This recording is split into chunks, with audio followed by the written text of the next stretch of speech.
আমরা নিয়োগ বঞ্চিত নিবন্ধিত শিক্ষক, আমাদের প্রত্যেকেরই সার্টিফিকেট আছে। আমরা চাই সেই সার্টিফিকেটের একটা চাকরি হোক। যাদের শিক্ষক হিসেবে আচরণটা দায়িত্ব করেন তারপর শিক্ষকতা আসে। আমি নাসরিন সুলতানা ডোর টু ডোর প্রত্যেকটা সচিবের কাছে গিয়ে কথা বলছি। যখন চিঠি বের হয় না তার আগে গিয়ে তাদের মৌখিক কথা শুনে আসছি। আমরা এখানে ফেক কথা বলার জন্য আসিনি। এখানে কিন্তু শিক্ষক সুলভ আচরণ করতে হবে প্রত্যেককে। আমি অন্য কিছু বলতে চাই না, আমি শুধু বলতে চাই যারা আমাদের বিরুদ্ধে কথা বলতে চান তারা আগে চিন্তা করবেন যে আগে শিক্ষক সুলভ আচরণটা দায়িত্ব করেন তারপর শিক্ষকতা আসে। আমরা এখানে দাঁড়িয়েছি না, সে আমাদের ভুল ইনফরমেশন দিচ্ছে। সেটা হচ্ছে সে বলতেছে যে আইন মন্ত্রণালয় থেকে 1 থেকে 16তমদেরকে টোটালি বাদ দিয়ে দেওয়া হচ্ছে, 17তমদের আসছে। তার এই ইনফরমেশনটা ভুল ছিল। ওখানে আমরা 1 থেকে 12তম না, 1 থেকে 17তম প্রত্যেকেরই 1 থেকে 17তমর একটা বয়স সমাধান করে বয়সের ছাড় দিয়ে বিগত দিনের এনটিএসের চেয়ারম্যান স্যার আপনার সাইফুল আজম স্যার ছিলেন, উনার নেতৃত্বে আমাদের একটা চিঠি যায়, সুপারিশকৃত হয় উনার দ্বারা।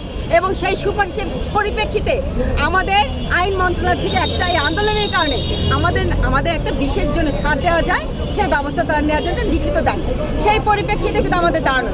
এখানে কিন্তু সেই চিঠিতে লেখা নাই, সেই আইন মন্ত্রণালয়ের কাগজে লেখা নাই কোথাও যে 1 থেকে 16তম বাদ 17তম অন্যরা এখানে ইনক্লুডিং। সেখানে কিন্তু তারা আমাকে এসে বলছে এখানে আমি ডোর টু ডোর, আমি আমার নীলিমা চক্রবর্তী, আমি নাসরিন সুলতানা ডোর টু ডোর প্রত্যেকটা সচিবের কাছে গিয়ে কথা বলছি।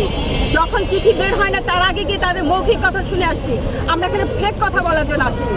তাহলে আমাকে যদি কেউ বলে কাউন্টিং অ্যান্সার করে 1 থেকে 16তম বাদ, অবশ্যই আমি তার তীব্র প্রতিবাদ করি। আগে সম্মান দিতে শিখবেন শিক্ষকদের, তারপর শিক্ষকতা আসবে, তার আগে না। আমি আপনাকে আগেই বলছি, ক্লিয়ার করে দিয়েছি। আমরা বলবেন না, আমাদের উদ্দেশ্য সবারই এক। আমরা নিয়োগ বঞ্চিত নিবন্ধিত শিক্ষক, আমাদের প্রত্যেকেরই সার্টিফিকেট আছে।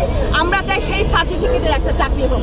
যেহেতু অনেক 1 লাখের উপরে কিন্তু আমাদের নিবন্ধিত শিক্ষকের পোস্ট ফাঁকা আছে সারা বাংলাদেশে স্কুল এবং কলেজে। আমরা এই যে 1 থেকে 17তম অল্প কিছু, ওরা হয়তো 776 জন আছে 17তম, আর আমরা 1 থেকে 12তম হয়তো 5-7 হাজার আছি। এই টোটাল সংখ্যাকেও যদি চাকরি দিয়ে দেয় আরও মনে হয় 3 গুণ 4 গুণ পোস্ট ফাঁকা থাকবে। সেখানে আপনার প্রবলেমটা কি? আমাকে দিলে বা আমার প্রবলেম তো নেই আপনাকে দিলে। সবারই উদ্দেশ্য এক। যেহেতু পোস্ট ফাঁকা আছে, আমার সার্টিফিকেট আছে, আমরা নিয়োগ বঞ্চিত, সুবিধা বঞ্চিত। আমরা চাই এই সরকার যেহেতু প্রতিবাদের কারণেই বৈষম্য বিরোধী একটা সরকার তৈরি হয়েছে, ছাত্র আন্দোলন না, জনতার আন্দোলনে, জনতার রক্তের কারণে, সেই সরকারের কাছে আমাদের চাওয়া, আমরা শিক্ষক হতে চাই। আপনাদের হাতে হাত মিলিয়ে এ দেশকে আরো সামনে দিকে নিয়ে যেতে চাই। আপনারা যদি আমাদের হাত ধরেন, আমরা সে হাতকে শক্তিশালী হাত করতে চাই। আমরা শক্তিশালী না, লৌহ মানব হতে চাই। কিন্তু আপনারা সেই জায়গাটা আমাদের করে দিচ্ছেন না, এটি আমাদের দুঃখ। আজও আমরা রাস্তায়। আপনার সরকার আজকে প্রায় 7-8 মাস, আপনার মনে হয় এখন পর্যন্ত আপনাদের দৃষ্টি আকর্ষণ করতে পারি না।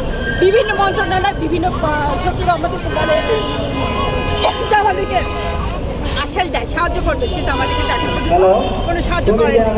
এই জন্য কিন্তু আমাদের বারবার রাস্তায় দাঁড়ানো।